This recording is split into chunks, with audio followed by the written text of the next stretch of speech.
دارایان روستا پس از سالها تلاش و مبارزت توانستندی که ترمز گاری را بومی سازی نمودندی و از این پس شما اهالی محترم روستا می توانندی که بر روی گاری هایتان ترمز تولید داخل نصب نمودندی. البته هنوز چه تکنولوژی خفنیه. خدا وکیلی این دیگه خیلی از فینیتو بعید بودندی.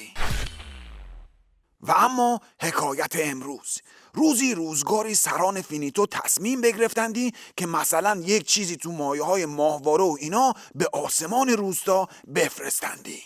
کد خدا آقا، این که میبینندی حاصل توان متخصصان داخلی روستا میباشندی.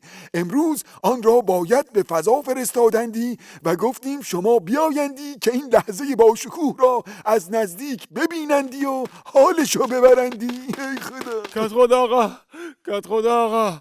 قال مگر نمیبینی در حال انجام یک پروژه مهمی باشندی؟ خب داشتی میگفتندی حالا این ماهواره به چه دردی میخورندی؟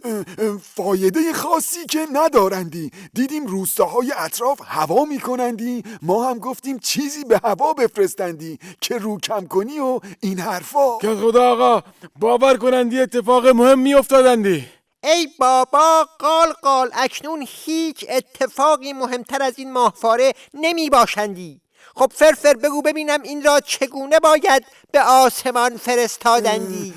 این هم سوال خوبی بودندی که البته هنوز ما هم جوابش را پیدا نکردندی. احتمالاً باید یک کش به زیر آن ببندندی یا شاید هم یک فنر باید بگذارندی. کد خدا آقا، آن گاری بودنده که ترمز تولید داخل برایش بومی سازی نمودندی. ای قال ما دیگر از دغدغه گاری و ترمز بومی سازی شده بیرون آمدندی. امروز به دست متخصصان داخلی ما در پی ماهواره به گاری روی خب مجبوری مگه اول ترمز گاری رو درست کنندی که از باند خارج نشوندی، بعد فکر ماهواره باشندی.